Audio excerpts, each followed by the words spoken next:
Hello, this is Michael Paul with New Orleans Scottish Rite College.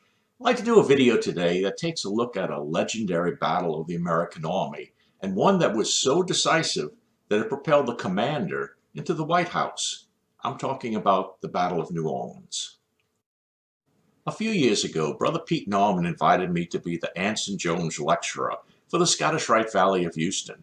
It was quite an honor and privilege. When I arrived, Brother Pete drove me around the area on a tour of the various sites of interest.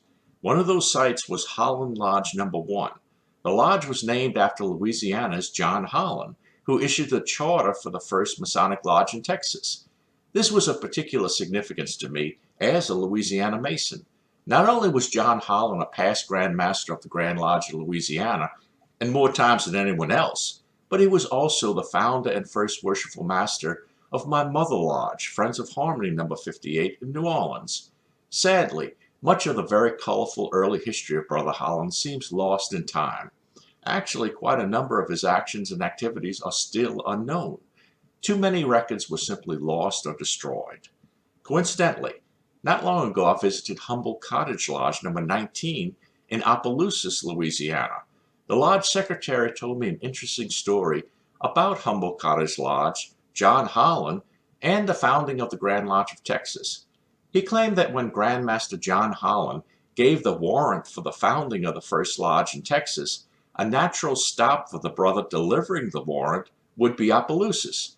He said that Opelousas was one of the common routes from Louisiana to Texas. He also claimed that while the records of the lodge were destroyed long ago, he feels that it would be likely that the brother would have visited Humble Cottage Lodge during his rest stop. I have no way of knowing if the story is correct or not, but it does seem possible. And that's the problem with so much of early Louisiana Masonic history. So many of our early records have been destroyed, and far too much of our early history is relegated to legend and lore. That's what we'll discuss a bit in this video, legend and lore. Some of it we know to be fact, but other aspects simply cannot be proven. The problem for historians is that because we know certain things did happen, but cannot prove how or why they happened, we cannot discount logical rumors or unsubstantiated accounts of events. Let's look at a rather famous event in Louisiana's history. The Battle of New Orleans is one of the most written about, talked about, and even sang about events in the history of Louisiana. We know that this battle was the final battle of the so-called War of 1812 between the United States and England. This war is sometimes known as the Second Battle of Independence for the United States. We also know that this final battle was about as decisive an American victory as possible and most likely propelled the commander of the American forces, Andrew Jackson, into the presidency of the United States. I grew up not far from where this battle took place. All through my childhood years, I remember visiting the Chalmette battlefield and seeing both the raised embankment behind which the American forces fought and a large open field where so many of the British marched to their deaths. Also growing up, I remember being puzzled by many of the books that I read on this battle. While the overall outcome of the battle in all of the books was the same, many of the important details were different and sometimes contradictory. I should also point out that these books were written by individuals who were considered competent historians. I began to realize that this battle had reached a level of legend, since much of what was identified as facts was actually exaggerations or outright made-up accounts of events.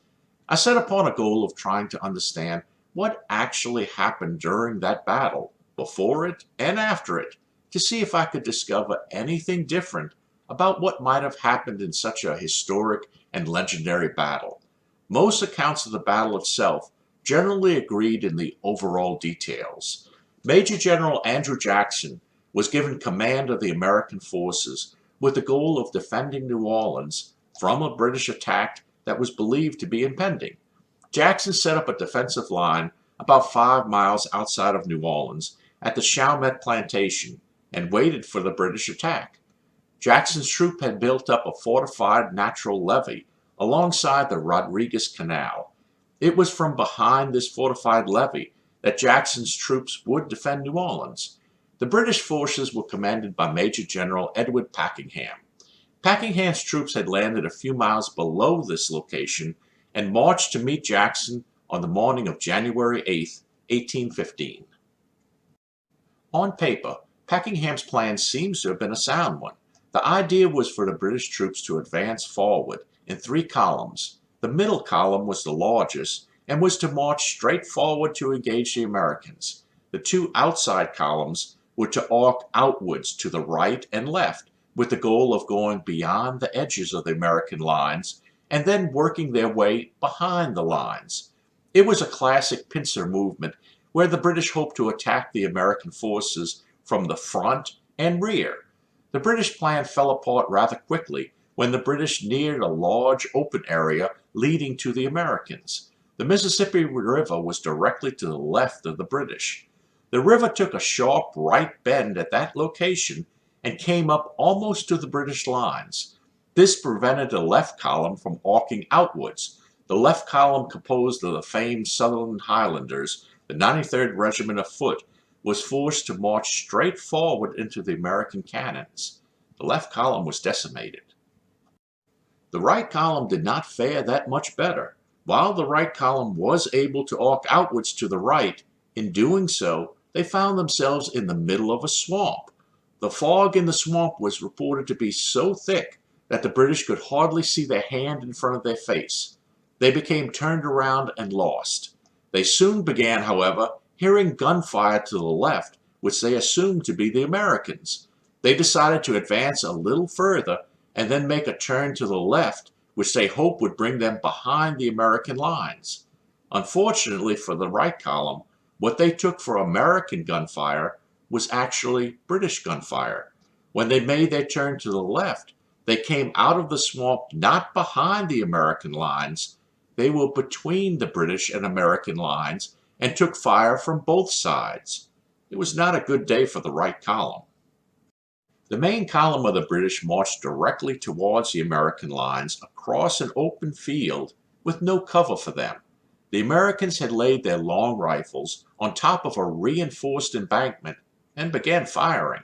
For the Americans, it was basically target practice. The British in their red uniforms began falling. At the end of the battle, the death toll for the British was some 2,000, including General Packenham and most of his command staff. The death toll for the Americans was on that day under a dozen. It's very easy to see how such a decisive win could have propelled all the Americans involved into superhero status. They were truly the rock stars of the day.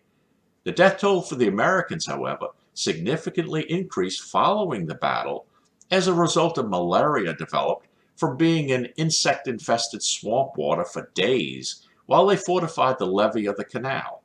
This higher American death toll, however, was often discounted in most historical reports as it did not portray the same romantic outcome as a death toll on the day of the battle. Regardless of which account I read, I began to see a growing problem and a simple question for which I could not find an answer. I would walk the entire battlefield and look at the Mississippi River. For the life of me, I could not understand and could find no reason published in any book as to why General Packenham landed below the American lines and marched to engage Jackson where he did. All Packenham would have needed to do was sail right past the American line, sail 5 more miles, and we have landed in an almost defenseless New Orleans. The most that Jackson's troops could have been able to do was wave at him as he passed by. He could have taken the city with almost no fight at all. Packenham was by no means an inexperienced general. In all other battles and skirmishes around New Orleans, the British were winning, and soundly. Things did not look well for the Americans, at least not before the morning of the final battle. So why did Packenham land where he did and fight where he did? It makes no sense. Clearly the whole story was not being told. Let's take a look at some of the players on the American side to see what we know, or maybe believe what we know. First would have to be Andrew Jackson, the commander of the American forces at the Battle of New Orleans. Jackson was reported to be a 13 or 14-year-old courier for the American Army during the War for Independence. Reports say that Jackson was captured by the British and beaten, thereby accounting for Jackson's strong dislike of the British. It's unknown if this story is true or part of the legend lore that was created about Jackson in later years. Jackson was a Freemason and a member of what would become Harmony Lodge No. 1 under the Grand Lodge of Tennessee. Jackson would become Grand Master of the Grand Lodge of Tennessee in 1822 and then elected President of the United States in 1829. It's very likely that both of these events were the result of the notoriety and fame that Jackson attained following the Battle of New Orleans. Another politician and Freemason that played a role in the events was William C.C. Claiborne, who was the first governor of Louisiana in 1812. Claiborne was a member of Louisiana Lodge prior to the creation of the Grand Lodge of Louisiana and became a member of Perfect Union Lodge No. 1. Claiborne's famous feud with the Lafitte brothers might well have set into motion a chain of events that led to the final outcome of the battle. Then we have Pierre and Jean Lafitte, two brothers who were called pirates or buccaneers, depending on if one favored them or did not favor them. Without question, the Battle of New Orleans could not have achieved the outcome that it did were not for the actions of Jean Lafitte. There is no record of Masonic membership of either of the Lafitte brothers. Then we have Captain Dominic Yu, the commander of Jackson's cannons. Yu was a member of Charity Lodge No. 2 under the Grand Lodge of Louisiana, and today has a lodge carrying his name. While it's not proven, Yu is often said to have been a cannoneer in Napoleon's army, moving to New Orleans at some point prior to the creation of the Grand Lodge in 1812. Another controversial and sometimes heatedly debated rumor about Yu is that he was the elder brother of Jean and Pierre Lafitte. The rumor says that the decision was made to keep Yu out of the questionable activities of his two younger brothers. The rumor goes on to say that this desire to keep the elder brother legitimate is the reason for the surname change. Regardless of the fact or fiction of this rumor, Yu was a liaison between the Lafitte brothers and Andrew Jackson. Andrew Jackson had been given a daunting task by the American government. A large buildup of British ships and troops in the Caribbean islands had been noticed by the Americans. It was felt that an attack on America by the British was forthcoming. It was reasonable that the goal of the attack would be to capture the valuable port of New Orleans. The problem for the Americans was that they had no idea where the attack would take place or where the British would land. Reports said that the landing could be as far east as Mobile or as far west as Lafayette. Jackson based himself in New Orleans, but realized that he had nowhere near a suitable troop size to defend such a large area. Another problem for Jackson was that he was extremely low on both gunpowder and flints. He simply did not have enough men to defend the area, and even if he did have the men, the gunpowder and flint shortage would render any defense futile. Jackson was not in good shape.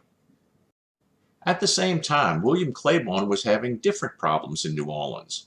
Claiborne was shocked by what he felt was the lawlessness of the Creole population in New Orleans. The toleration and even support of the citizens towards the smuggling operations of the popular Lafitte brothers confused and frustrated Claiborne. His disapproving attitude towards the Creoles made him unpopular in the city. Regardless, Claiborne was determined to clean up the city, and he felt the first place to start was with the Lafitte brothers. Claiborne ordered wanted posters to be placed all over the city. The posters offered a $500 reward for anyone who could deliver the Lafitte brothers to Claiborne.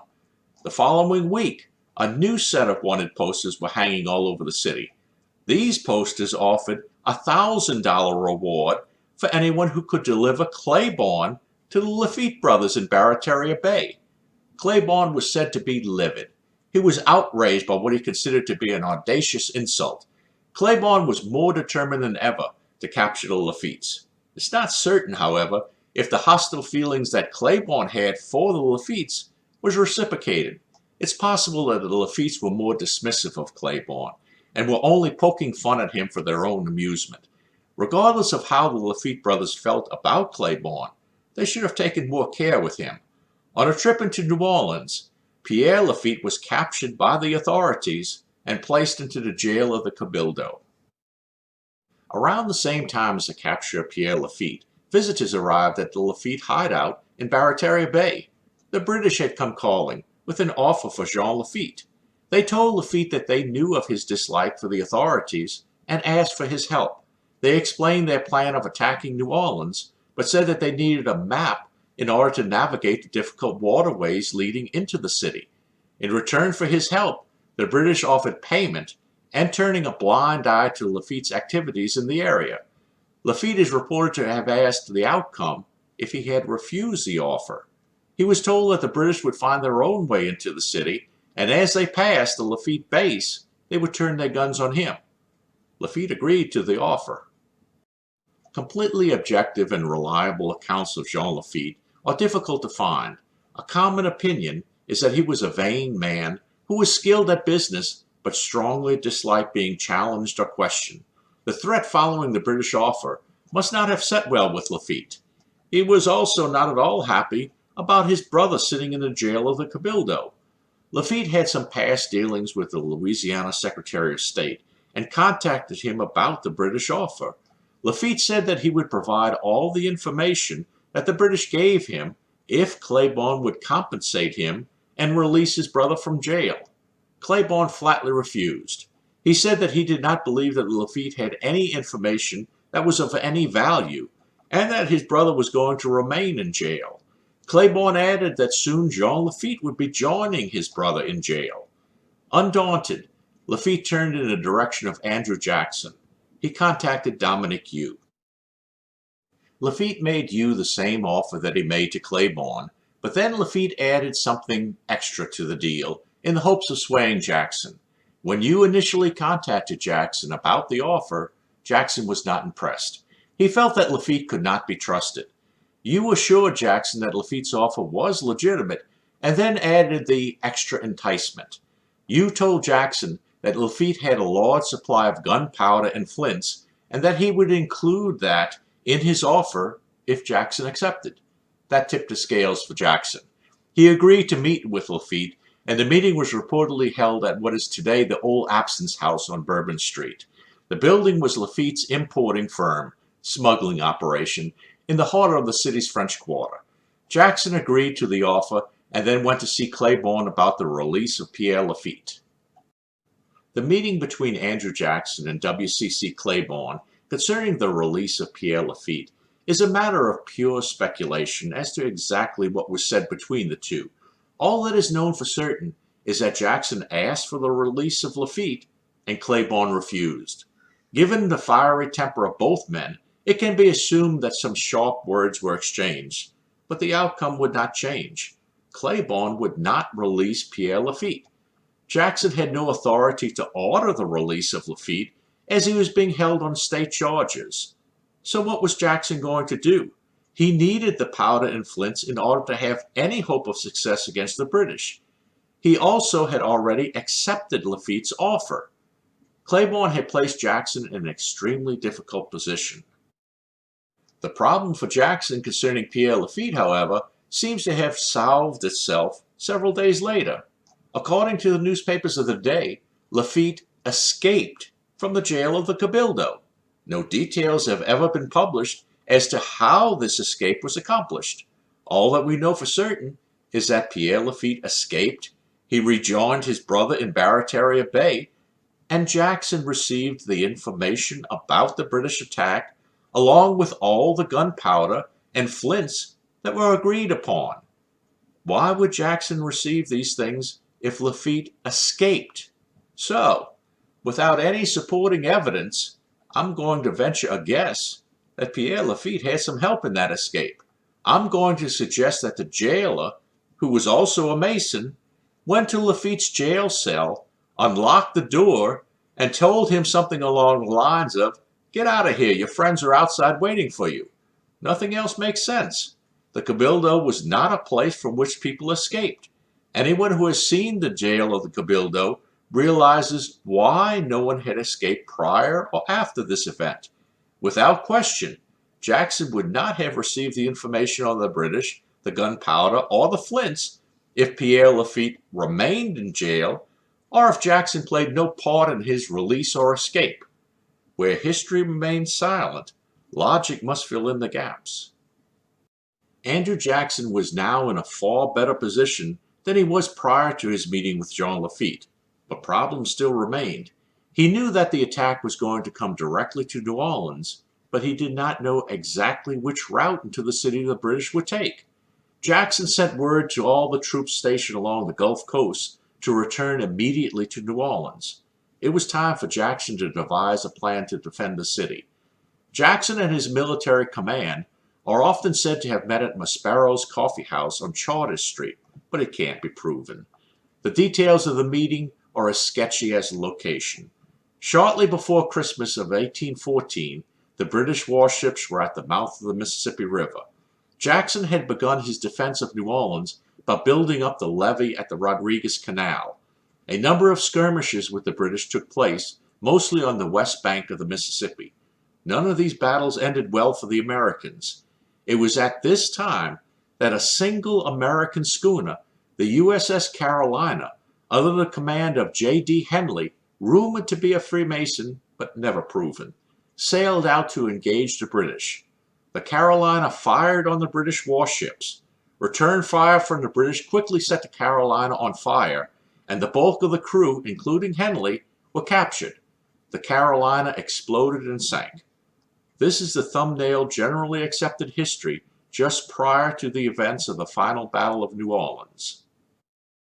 When we stop and consider the events, serious questions of logic arise that are unanswered in the historical accounts.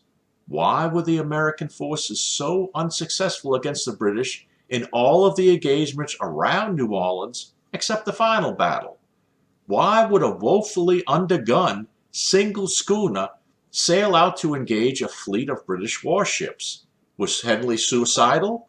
Why did Jackson select the Rodriguez Canal as a location to place all of his troops to defend New Orleans? And finally, why in the world did Pakenham land his ships just below the Rodriguez Canal and march right into the American defenses when he could have landed literally anywhere else and had little to no resistance in capturing New Orleans? These questions are simply not answered in the historical accounts. Let's look at the situation through the eyes of a historian who must use logic and supposition to fill in the holes where evidence does not exist. To start with, the final battle at the Rodriguez Canal, in what is now the town of Chalmette, was such a decisive American victory that it seems to have overshadowed everything else about the events. The Americans did not see themselves as very lucky to have won, but as an invincible force that could not possibly lose, regardless of the opponent. Jackson, Yu, and the Lafitte brothers became superstars, with songs, stories, and legends built around them. But the serious questions surrounding the events must be answered, and thin, unsupported rumors must be looked at a bit harder. For example, J.D. Henley's actions with the Carolina are astonishing. What did he hope to gain? Why would any responsible commander take a ship that he knew full well had no chance at all of inflicting any serious damage into such an attack? He must have known the only possible outcome. Yet, he risked the lives of his men and the ship for nothing at all. Or is that true? There is a completely unproven rumor that has floated around for many years. It is normally discounted as it may take something away from the invincible status of the American Army. Let's look at it. Andrew Jackson held a planning meeting of his military commanders. It can logically be assumed that Henley was present. The rumor exists that Jackson knew the danger facing New Orleans and that the most defendable route into New Orleans was through the Rodriguez Canal.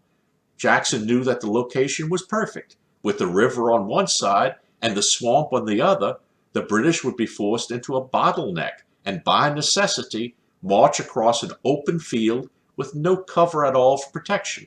The American troops, however, would be protected by a reinforced levee. Jackson knew that this was his best choice for the battle, but how could he get the British to come to his party? He sought to devise a plan where the British would want to use this route for their attack on New Orleans. It is here that Henley is said to have presented a very interesting suggestion.